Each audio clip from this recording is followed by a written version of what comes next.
等了1个星期的轮胎终于到了，现在把这个破胎充上气儿，换轮胎，出发，充气儿。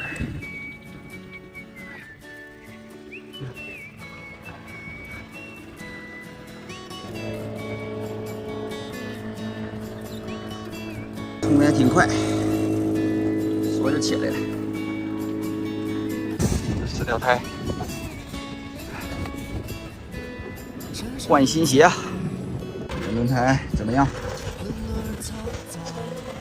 哎，给它换上新鞋。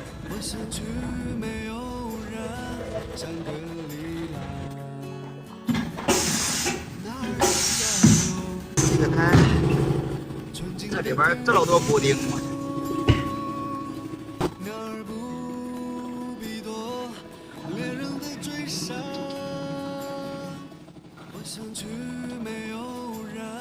香格里拉，那儿应该有纯净的天空。哎呀，完事儿一条，最后一条完活儿。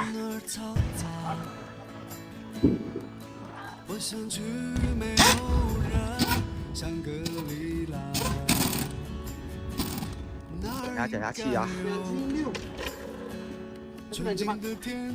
啊！哎！这是男的，这是男的，抱男的干啥？哎！虎子！我没办法了。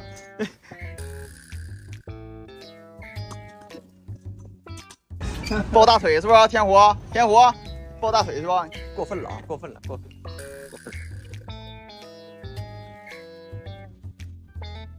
今天修车总共花费了510块钱，4条轮胎90块钱一条，360块钱啊，包邮。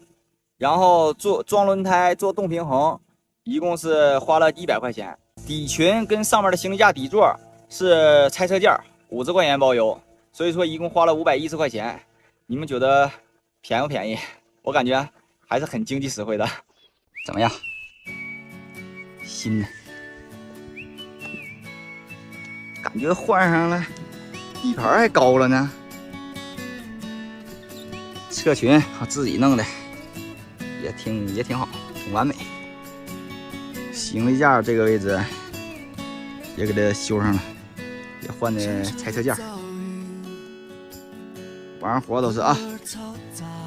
车现在就是全换好了啊，该修的也都修了，该换的件也换了。